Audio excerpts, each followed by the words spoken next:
Chananan, chananan. Is SportsCenter.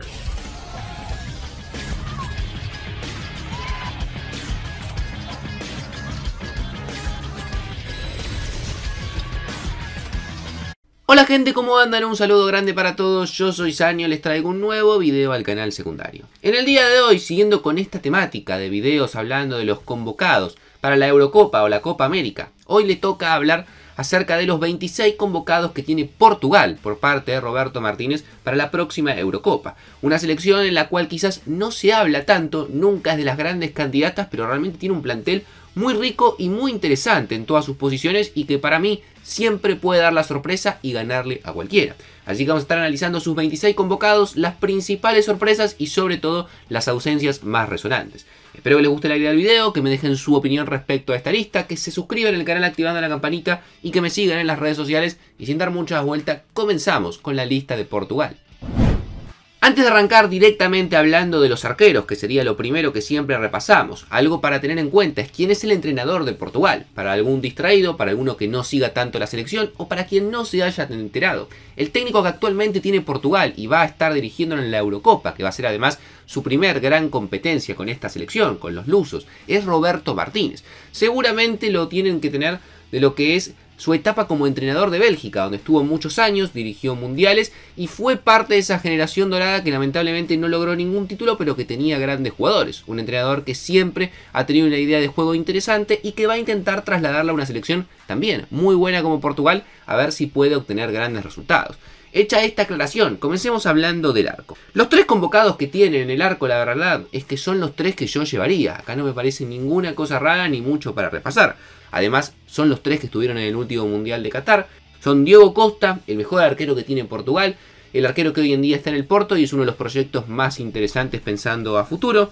Rui Patricio, el histórico arquero que hoy en día ya tiene 36 años, campeón de la Eurocopa en el año 2016 y que actualmente ataja en la Roma. Y por último José Sá, el arquero del Wolverhampton que también tuvo una buena temporada.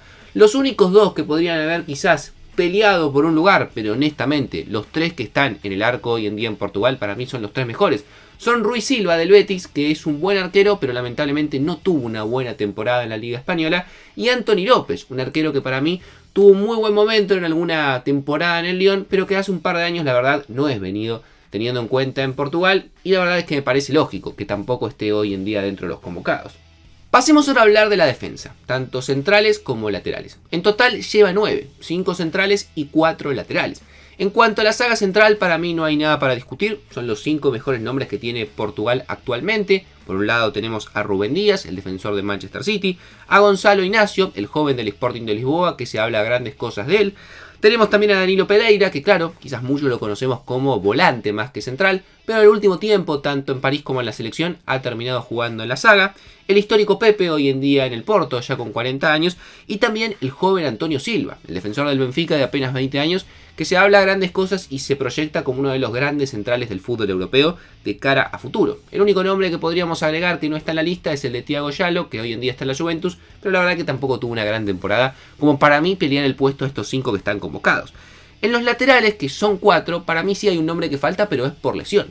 Respecto a lo que estuvieron en Qatar, están convocados hoy en día Nuno Méndez, el lateral del Paris Saint-Germain, que seguramente sea titular por la izquierda, Diogo Dalot, de buena temporada en Manchester United, Joao Cancelo, de una temporada bastante irregular en Barcelona para mi gusto, y Nelson Semedo es el que se mete en la lista, el lateral del Wolverhampton con pasado en Barcelona. ¿Quién falta de los laterales que estuvieron en Qatar?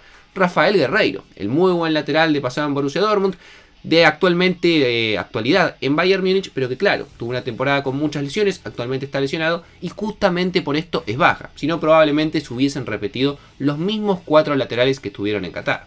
Vayamos ahora a la mitad de la cancha. ¿Quiénes están convocados? Bueno, tenemos a Palhinha, el muy buen volante del Fulham, veremos si en algún momento da el salto a un equipo más importante, porque es un volante muy interesante que realmente está en un equipo que quizás no tiene tantas aspiraciones para el nivel que tiene y sobre todo para lo que puede brindar Palhinha. Rubén Neves, el ex volante del Wolverhampton, hoy en día en el Al Hilal igualmente se queda con una plaza dentro de los convocados a la Eurocopa. Vitinha, para mí una de las revelaciones que tuvo esta temporada, un jugador que la verdad parecía casi intrascendente en Paris Saint-Germain en sus primeros partidos, pero la verdad que en esta temporada ha sido lo más destacado en el conjunto parisino. Joao Neves, este jovencísimo chico del Benfica de apenas 19 años, que ya se habla que podría llegar a las grandes ligas a cambio de más de 100 millones de euros, bueno, también está convocado. Bruno Fernández, un poco más ya yendo al ataque, el volante de Manchester United que tuvo buena temporada. Y Otavio, este futbolista con pasado en Porto, hoy en día jugando en el Al Nassr del fútbol de Arabia Saudita, que también está convocado. ¿Quiénes quedan afuera? Bueno, futbolistas que estuvieron en el Mundial de Qatar, por ejemplo, quedan afuera Joao Mario y William Carvalho. Dos jugadores experimentados, uno en Benfica, otro en Betis, que no tuvieron un buen año y se entiende desde ese sentido que no sean convocados. Fabio Vieira, por ejemplo, el volante del Arsenal, que también estuvo muy lesionado en este año y tampoco va a estar convocado. Y quizás la más sorpresiva, porque es un buen volante y también estuvo en el último mundial, la ausencia de Mateus Nunes. Este volante con pasado en Wolverhampton, que Manchester City pagó más de 60 millones de euros, pero claro, como he comentado en algún que otro video en el canal principal, tuvo un mal año, jugó poco y nada, apenas superó los 1500 minutos, fue casi siempre suplente, tuvo muy poca participación, sobre todo en los partidos importantes, y justamente le termina pasando factura porque se fue afuera de la Eurocopa, después de haber sido en un momento uno de los volantes más interesantes que tenía la selección lusa. Y para finalizar, vayamos ahora a los delanteros / extremos. Por ejemplo, por los costados van a estar convocados Bernardo Silva, que cumple más esta función en Portugal, Pedro Neto, de Wolverhampton, de una temporada en la cual no jugó tanto, pero es un futbolista muy interesante que seguramente va a tener más oportunidades. Francisco Conceição, este joven de apenas 21 años, que está haciendo sus primeras armas en el Porto, sorprende su convocatoria quizás teniendo en cuenta los nombres que ahora vamos a ver que faltan y que quizás tuvieron mejor año que él. Rafael Leao, una fija por el extremo izquierdo.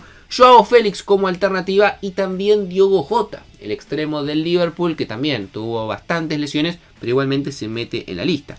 Y como referencias de área, los dos delanteros y lógicamente convocados son Cristiano Ronaldo, el gran capitán y referente que tiene esta selección. Veremos si es su última competencia o también va a estar en el próximo Mundial. Y Gonzalo Ramos, que evidentemente el delantero del Paris Saint-Germain es su reemplazo natural. Veremos quién comienza a titular. Yo entiendo que en el primer partido va a jugar Cristiano Ronaldo. Dicho esto, ¿quiénes faltan? Bueno, hay muchos jugadores de la liga portuguesa que tuvieron un buen año y que no fueron convocados. Son el caso, por ejemplo, de Pedro Goncalves y Trincao, ambos extremos del Sporting de Lisboa campeón, ambos jugadores que tuvieron una muy buena temporada. Goncalves marcó 18 goles, dio 16 asistencias, Trincao también cerca de 12 goles y 10 asistencias y no fueron considerados. Ricardo Horta, jugador capitán del Sporting Praga que estuvo en el último mundial, también de buena temporada, tampoco fue considerado. Tampoco está Bruma, también de buena temporada en el Sporting Praga y tampoco considerado.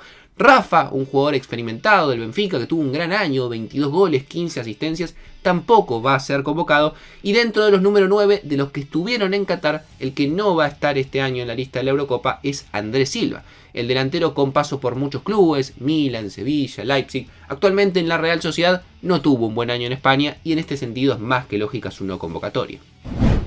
Así que veremos qué pasa con esta Portugal. Me parece una selección muy interesante. No veo grandes ausencias, quizás la de Mateus Nunes la más resonante, pero se entiende en el sentido que no tuvo un buen año y jugó poco y nada en Manchester City. ¿Hasta dónde creen que puede llegar la Portugal de Cristiano Ronaldo? ¿Es candidata? ¿Puede dar la sorpresa? ¿Será la decepción? Los voy a estar leyendo en los comentarios. Suscríbanse al canal, activen la campanita, síganme en las redes sociales y sin dar muchas vueltas los veo mañana en un próximo video.